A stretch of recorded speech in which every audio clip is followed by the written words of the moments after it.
morning. Good morning. Welcome to the Metro East Unitarian Universalist Congregation. A greeting to everyone watching remotely. This is a welcoming religious community. We are so glad that you're here. I'm Sarah Johnson, and my pronouns are he and him.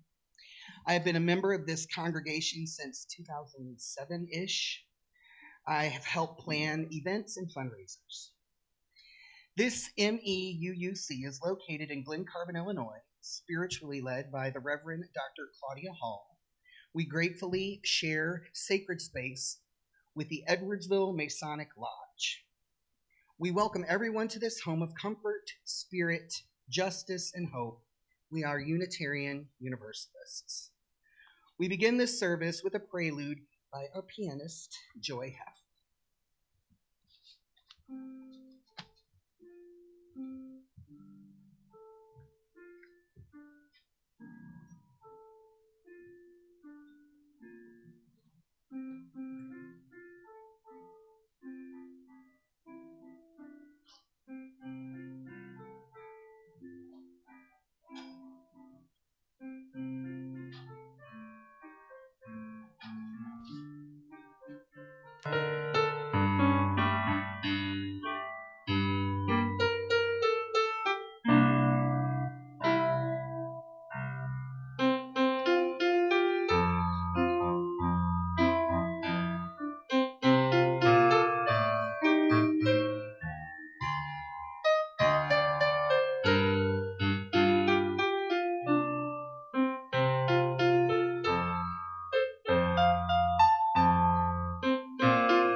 An important ritual in the Unitarian Universalist faith is the lighting of our chalice.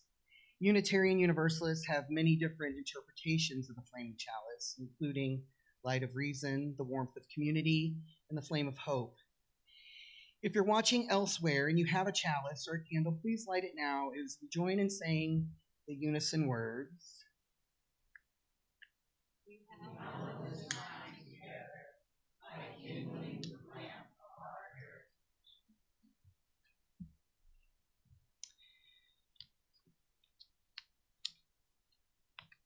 Please rise as you're willing and able for our first hymn, We Are a Gentle, Angry People, number 170. It's projected up here.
As part of our weekly worship, we take time for the expression of joys, concerns, and sorrows. This is one thing that will not change. Home for us means a place where we can each share these things that weigh down our souls or that fill us with joy, and where those we love surround us in good times and in turmoil. If you would like to recognize a joy or a sorrow or a milestone, you can come forward and place a stone or several stones in the water bowl represented before us. The water bowl represents the joy and sorrows. There are stones here in the front. Starting from the back, I welcome you to come forward and choose a stone and place it in the water, a symbol of what you carry in your heart. Let us be in a spirit of prayer and meditation.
So I guess now we sing the kiddos. Are the kiddos out? Did the kiddos already go? And we're gonna sing.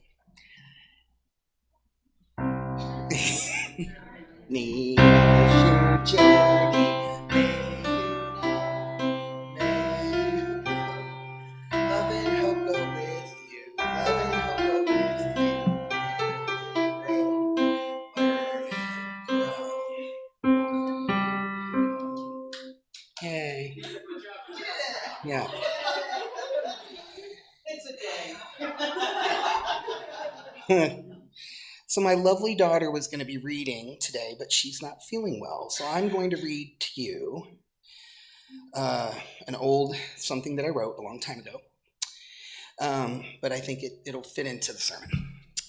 This is an open letter to Martina Navratilova from my 11-year-old baby dyke self. My dearest Martina, I hope this letter finds you well. I just wanted to write you and tell you that I love you. I mean, like, I really love you. You are my most favorite person. I love you, not in a like, let's go on a dinner date kind of way, but more in like, let's have carrot juice and talk about tennis kind of way. I read that once you liked carrot juice. See, that's what I do, Martina. I read about you. I look for you in the sports section of the newspaper. I listen to your name on the news when I'm up that late, and I wait to see you play on the afternoon TV. I look for your pictures in magazines. I look for your name in the card catalog. I love you. I consider you my number one shero, right next to Wonder Woman. I love Wonder Woman, but she isn't a lesbian that I know of. And you are. And so I love that about you. You are so totally number one, my number one shero, totally. First of all, I love your muscles. Well, I mean your amazing athletic ability. You are so strong and fast, my head spins, and I feel butterflies when I watch you play. I wish I had your muscles. How do they feel? You're so strong and good at tennis. I love you. I know that you're with a woman named Judy Nelson, and that is so cool. It makes you so much more interesting, so mysterious. I know you're a lesbian. I heard the girls in gym class spitting out your name with that word, so I know what a lesbian is, and I know what they think about lesbians or lesies, but I think they're crazy. I think being a lesbian is so cool, and I love that you and people know about it and write about it. I need that. I look for articles about you when I work in the library at lunch. The other kids are so mean, I don't really get a lunch, but I get the library and I get you. I love you, Martina.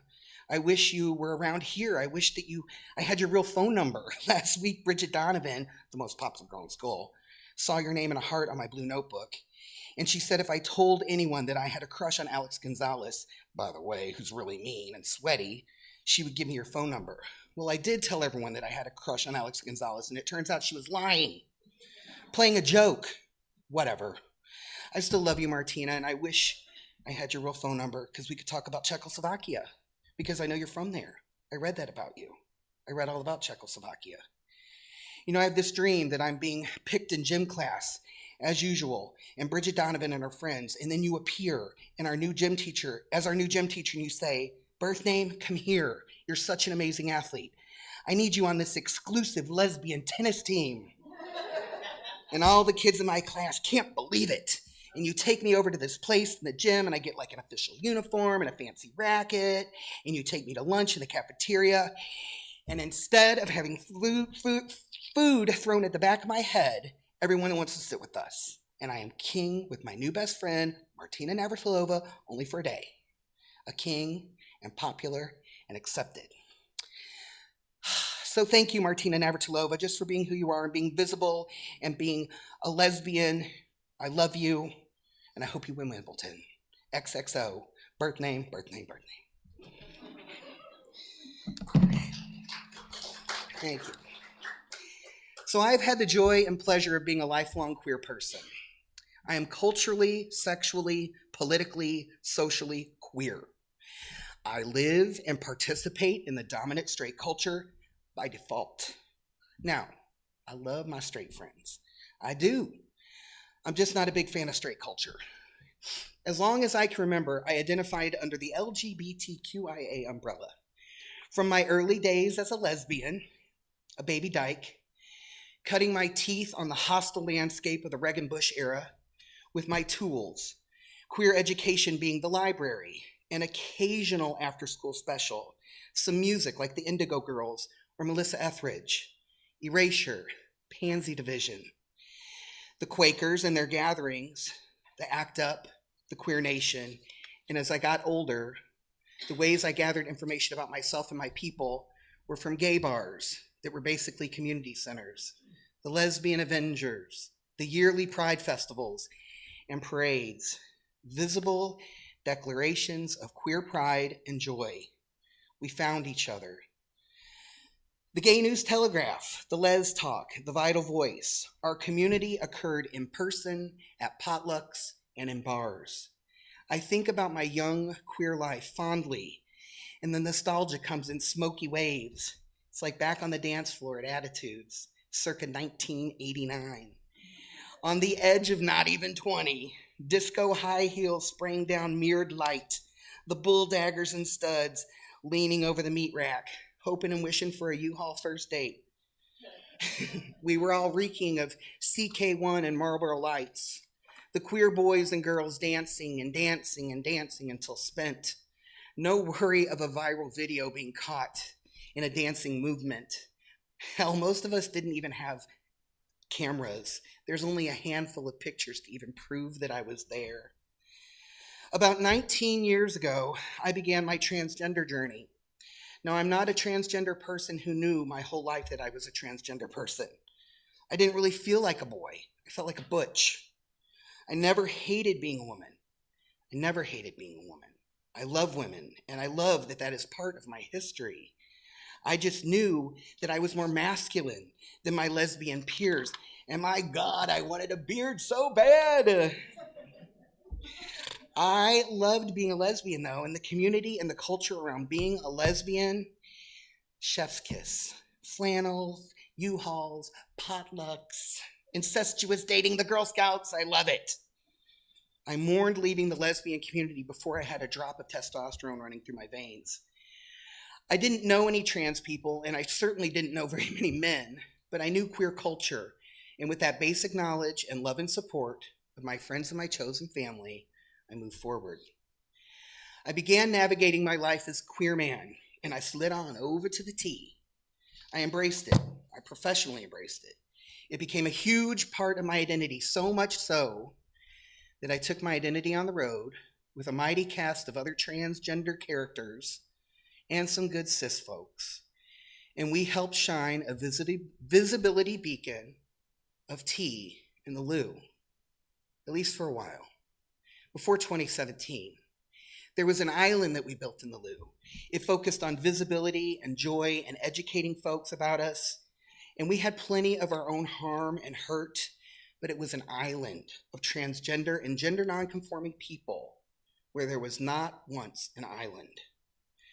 For me, in this part of my queer journey, I was T 24/7 40. It was all consuming, all trans all the time.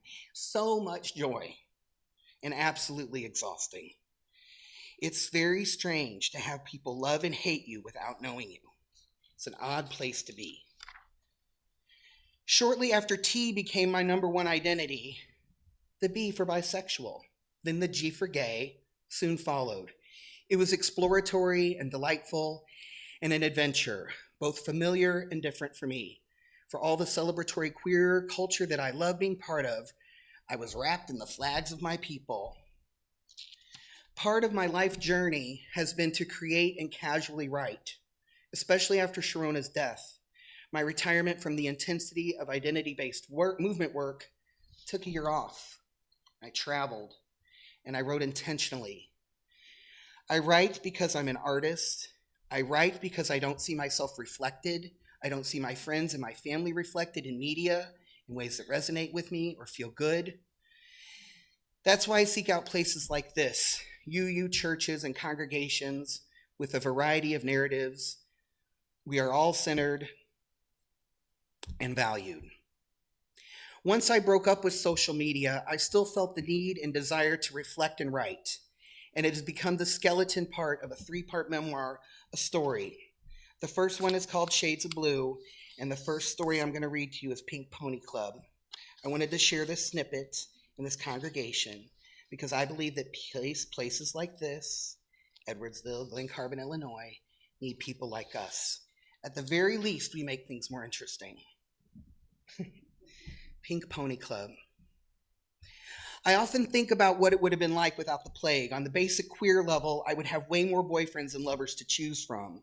But on a more complex level, what would it have been like? What would it be like to have more peers and more support and more comrades? More gay men to share space with and flirt with and dance with and get to know and hang out with? How would we differently relate to sex and each other? How would our own development have been different? Our trauma would have been differently or less afraid of pleasure. I don't claim to have the fear that my brothers in the early 80s and 90s have. And watching the gay cancer become the HIV crisis fully affected the way that I personally engage sex.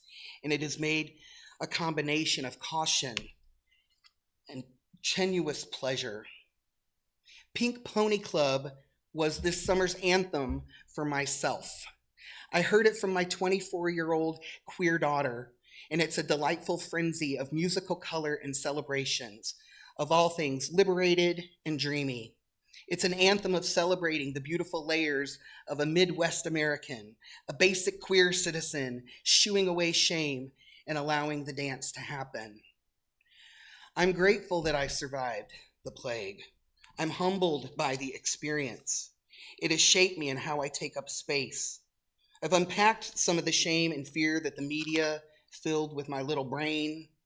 Similar to my Catholic indoctrination, though it's marrow deep and surviving despite years of therapy, it still surfaces a here and a there. I joked the other day with another gay trans guy in his 50s that all the weirdos like us went first in the plague, and that's why we can't find our gay men peer group. It's true, I think. The Andy Warhol weirdos, the sluts, and the Divine fans, they would have been first to go like soldiers on the beach. The fellas I would have hung out with, the fellas I did hang out with. We walked over their bodies, the men and boys, and put ourselves out there, fighting for survival to thrive. Our prize now at the intersection of Gen X and Boomer is we got to survive. Now, instead of the packs of weirdos that once hung out on the bridge in Forest Park or frequented the Fruit Loop or lost their lovely minds on a block at Twist with poppers and vodkas, tonics, they're gone. The bars are gone. At least the bars that I recognize. The same rules apply. You can get ignored by the twinks and instead get the attention of the paired-up daddies who have Blue Lives Matter flags next to their rainbow flags. With gray hair and too much money, they might even vote fiscally conservative. It's disappointing and boring what survival can do to people. Fun boys have settled down, and the ones that I know that are kind of fun are married and tired, and they don't want to go out and play with me at the camps and at the clubs. At least not the weirdos and the fun gays. Not my age, because there aren't any my age. My first human memory is standing on the beach with my mother, my little toes in the sand and my little hand in hers, in the sand and sun, maternal love. I felt secure like I could do anything. My first big queer memory, other than lusting for Bridget Donovan in the 5th grade, would be standing on the steps of the Philadelphia Medical Center with a group of Quakers that drove me out from our little town outside of Philly. Fake blood in a coffin, screaming at the top of my lungs after this guy, Jeff, I knew from the Quakers, had shriveled up to nothing, with legions on his face and no one touching him for the last 2 months of his life. Act up. Fight back. I was 15 years old. I was a baby. I had nothing to do with sex or rainbows. It had everything to do with survival and community. The dramatic piano entrance to the Pink Pony Club reminds me of a delicious dance number, all celebratory and queer. I talked to a millennial trans gay the other day and asked them their first gay memory. And they said it was dancing at the prom that I happened to make happen 8 years ago. They danced all night with their first boyfriend in a cornucopia of glitter and expensive cologne, singing at the top of their lungs, promenading like peacocks. He loves his trans queer life as I do, and I can't help but hope that with the tiny shift from MAGA to Kamala, maybe we won't have to douse ourselves in blood and beg for medical care again. I'm not convinced, though. The only ones that really take care of us are each other. I love being a lifelong queer. I love that we continue to evolve and renew, and I hope that we can all dance ourselves free at that Pink Pony Club. After being a widow 3.5 years ago, I lost my mind, I lost myself, but always in the folds of queerness and family. I had created and nurtured and surrounded myself, and when I needed it, it was there. I traveled and explored, and I deep dived into gay men culture and trans men culture. It was an exciting and interesting part of my journey, and it was nice to connect with people in real life. I'm grateful for this beautiful life that I've had as a trans queer person, being on the spectrum of LGBTQ. I'm grateful, and I hope that we can all keep dancing at the Pink Pony Club. That's it.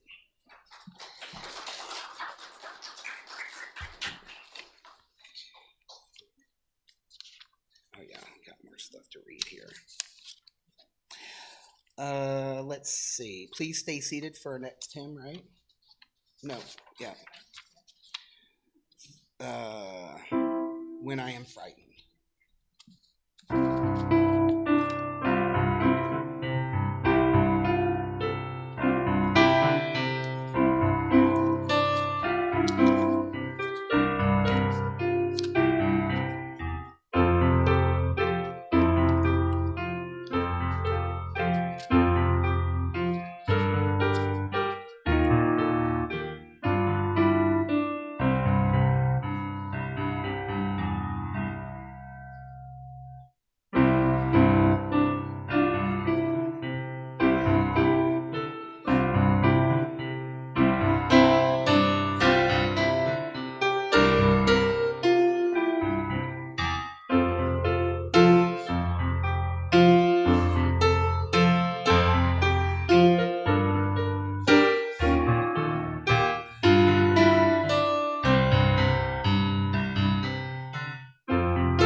As Robin passes around the offering basket, I offer the gentle reminder that this community of faith is supported only by your giving. Stewardship is more than just financial donations, but it's also about donating time and talent to help our church. If you can't write a check, please help our church survive and thrive by offering your time to help make coffee and bring snacks. Serve as an usher, serve on committees such as worship.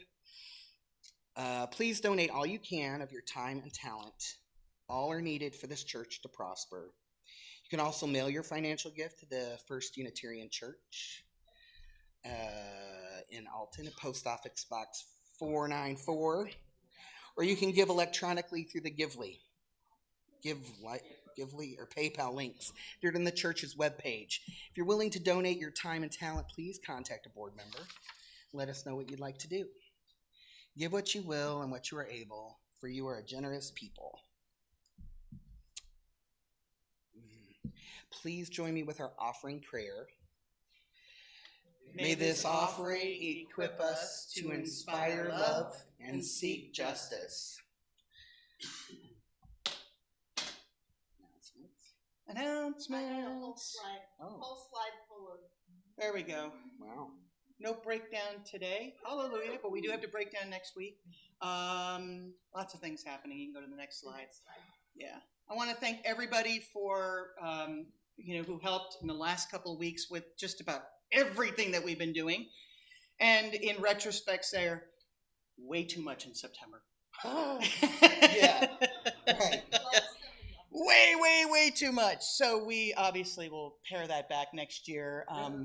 But there's a lot of really fun stuff upcoming. We've got our Get Out the Vote postcard writing. I know that people who've gotten their postcards have said it's too late to do it on the 23rd. And I have a message into them, but honestly, as close to the election as possible to remind somebody to vote is also a very good thing. So yeah, it's probably a week later than they wanted us to get it out, but I think it'll still be an awesome idea.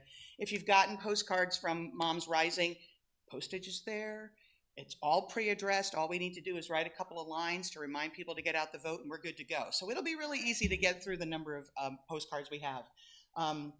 Gentle reminder to thank Sayer also for his help with the concert last weekend, and I still think we cleared about $500, which was awesome, and summer was outstanding. If you weren't there, please come in the future.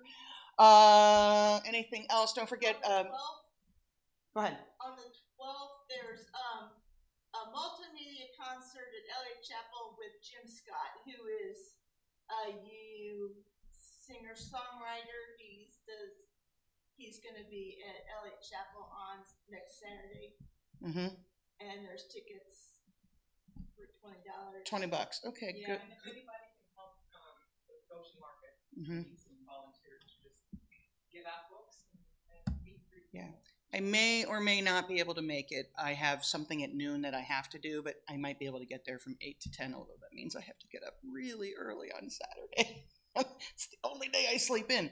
But also, if anybody's interested in helping out with the trunk or treat that will be done here at the Mason Lodge, you don't have to. But if you're interested and want to do it, I need your name so I can run it by the Masons and they know who is going to be volunteering and showing up to do that. And we've got parade practice after today. I do have my drum in the car, so we're good. And Claudia's thing, yeah, her Bible for liberal religious people. So anyway, that's it. And I'm tired and I'm last. Go on.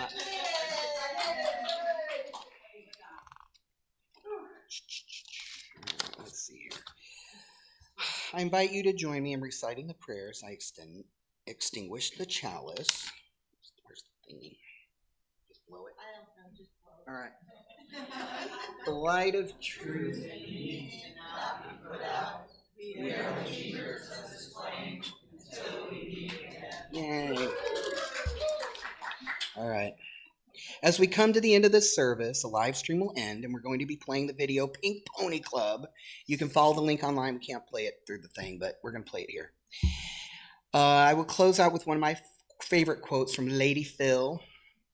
And she says, "We struggle to fight for our joy, an unresolved and unapologetic joy that springs from our ability to live as we are. It's a joy worth fighting for, and it's this joy that links all of our struggles together.